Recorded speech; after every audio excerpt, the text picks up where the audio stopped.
आचार्य हजारी प्रसाद द्विवेदी ने कल्पलता में संग्रहित अपने निबंध धर्मस्य तत्त्वं निहितं गुहायां में धर्म का तत्व रहस्यपूर्ण है और वह छुपा हुआ होता है, इस बात को अभिव्यक्ति देने का प्रयास किया है। और उस प्रयास में उन्होंने विभिन्न बिंदुओं पर चर्चा करते हुए अंत में इस बात को स्पष्ट किया है।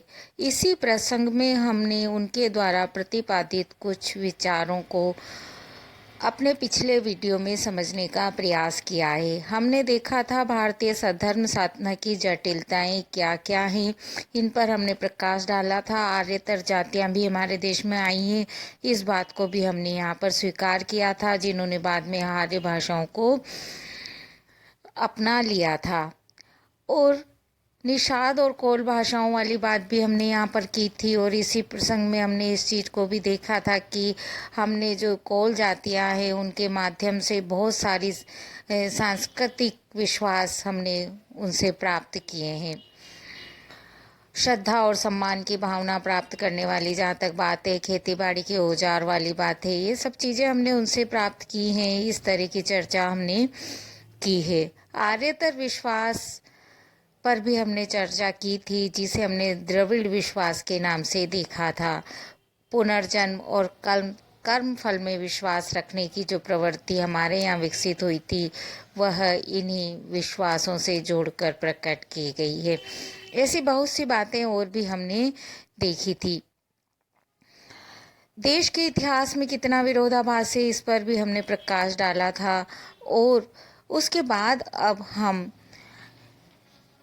द्विवेदी जी द्वारा प्रतिपादित अन्य विचारों पर अग्रसर होंगे। उन्होंने आर्य पूर्व की जातियों पर भी यहाँ पर प्रकाश डालने का प्रयास किया है। उन्होंने कहा है कि हमारे देश में अनेक जातियाँ ऐसी भी थी जो आर्यों के आगमन से पूर्व भी यहाँ पर रही थी।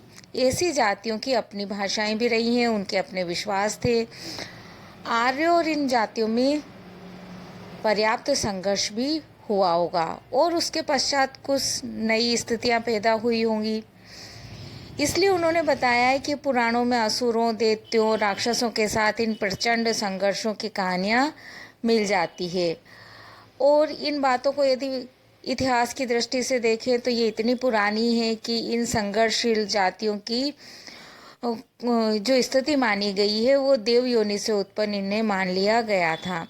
पंडितों ने जो उस समय रहे हैं, उन्होंने ये विश्वास व्यक्त किया था कि जल प्रलय के पूर्व की ऐसी घटनाएं रही होगी, क्योंकि हर देश के इतिहास में, हर देश के साहित्य में ये बात हमेशा सामने आई है कि महाप्रलय हुआ है।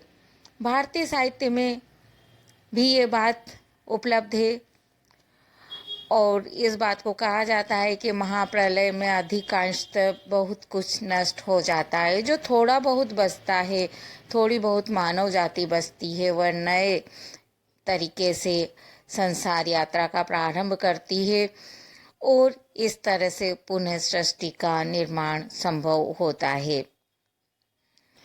उस समय की एक मान्यता यह भी है कि अधिकांश जातियां उसमें से तामसिक प्रवृत्ति की रही होंगी, जिन्हें तामसिक प्रवृत्ति के कारण ही राक्षस या असुर नाम से संबोधित किया गया होगा, क्योंकि शब्दों के अर्थ घिस जाते हैं और बदलते रहते हैं। भाषा विज्ञान के अंतर्गत हमने इस चीज को देखा है कि आज जिस शब्द का जो अर्थ है पहले वह नहीं, वह किसी और अर्थ में प्रयोग होता था। यही स्थिति असुर शब्द की भी रही है, क्योंकि तामसिक शक्तियों को भी देव योनि जाति मानकर इनसे अनेक अद्भुत गुणों की कल्पना भी उस समय की गई थी, इसलिए उनमें अद्भुत गुण भी दिखलाए गए हैं।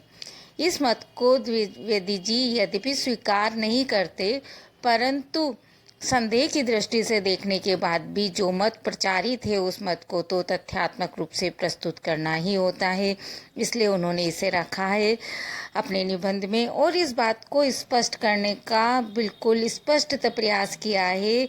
उनका कथन है, मैं स्वयं इस मत को संदेह की दृष्टि से देखता हूँ, पर इसमें संदेह नहीं है कि ये संघर्ष बहुत पुराने और प्राय भूले हुए जमाने के परंपरा उपलब्ध कथानक हैं। इस तरह उन्होंने जो भी समाज में प्रचलित है धारणा, उस धारणा को निष्पक्ष रूप से सामने रखने का प्रयास किया है। इसी तरह से वेदों के बाहर की कुछ श्रमणेतर संस्कृति का भी वर्णन उन्होंने किया है।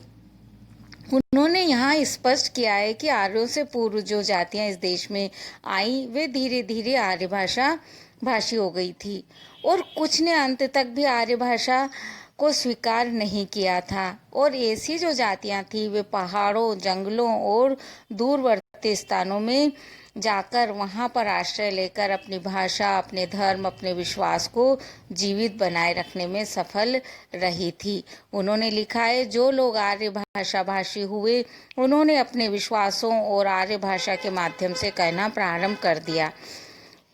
और ये जो वेद बाह्य धर्म साधनाओं वाले जो लोग थे, इनका विचार संघर्ष भी दूसरे लोगों से रहा होगा। इस संबंध में उन्होंने कहा है कि 7वीं 8वीं शताब्दी में तो किसी प्रकार के मत को वेद बाह्य कहकर लोक चक्षु में हीन करने की एक प्रवृत्ति सी हो गई थी। और ये प्रवृत्ति एक तरह से सामान्य प्रवृत्ति हो गई थी कि किसी भी मत को यदि आपको अस्वीकार करना है तो कह दीजिए कि ये वेद के मत के बाहर का मत है, और उसे इस तरह से कहकर अस्वीकार कर दिया जाता था। और ये बिल्कुल सामान्य बात उस समय हो गई थी। द्विवेदी जी ने इसके विषय में अपने विश्वास को व्यक्त किया है और उन्होंने जो बात इस संबंध में कही है वह यह है कि हम श्रमण संस्कृति का प्रभाव इसे नहीं कह सकते। इतना ही नहीं, इस प्रतिक्रिया को हम वेद सम्मत भी नहीं मान सकते। और स्पष्ट रूप से कहा जाए तो ये एक तरह से वेद विरोधी ही थी। अतः इसे वेद बाह्य श्रमणेतर संस्कृति कहें तो इसमें किसी को कोई आपत्ति नहीं हो सकती। इस तरह उसे वेद बाह्य संस्कृति के नाम से आचार्य हजारी प्रसाद द्विवेदी ने संबोधित करने का प्रयास किया है। इसी प्रसंग को आगे बढ़ाते हुए उन्होंने हिंदू आचार्यों की विशिष्ट प्रवृत्ति की ओर उल्लेख किया है, और वह प्रवृत्ति यही है जिसका हमने इसमें भी थोड़ा सा जिक्र किया है कि हिंदू आचार्य किसी मत को जब व्यर्थ और अप्रमाणित घोषित करना चाहते थे तो वह उसे वेद के बाहर की अश्रुति विरोधी बात करार दे दिया करते थे और इस तरह से उसे छोटा साबित कर देना चाहते थे। इस संबंध में उनका खुद का कथन है जो हम यहाँ देख सकते हैं। इस उद्देश्य की सिद्धि के लिए सबसे अचूक अस्त्र यह माना गया कि जो व्यक्ति किसी पर एकसा आक्षेप करे उसी को वेद बाह्य कहकर छोटा बना दिया जाए। शंकराचार्य ने पाशुपतों को वेद बाह्य कहा था और बाद में शंकर को प्रच्छन्न बोध कहने का अपयश भी उन्होंने भोगा था। तो इस तरह की बात उस समय थी। बाद के साहित्य में एक मत का आचार्य दूसरे मत का प्राय ही विरोध करता था तो उसे वेद बाह्य कहता रहा है। कुछ मत अपने को वेद सम्मत सिद्ध करने का प्रयत्न भले ही करते रहे हों, किंतु खुल्लम खुल्ला जो अपने को वेद विरोधी मानते थे वे बहुत कम ही थे। इस तरह की बात उन्होंने अभिव्यक्त की है और यह प्रमाणित करने का प्रयास किया है कि उत्थान पतन का इतिहास हमारे यहाँ पर रहा है।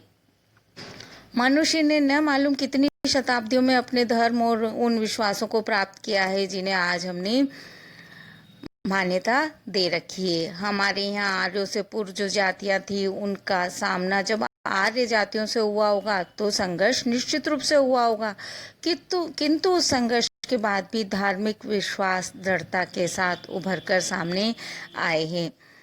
इस तरह से उन्होंने ये कहा है कि अमुक धर्म या उससे जुड़ा हुआ विश्वास अमुक कारण से यहाँ आया होगा और इसके पीछे यह प्रेरणा रही होगी, यह हम कोई बात प्रमाणित नहीं कर सकते।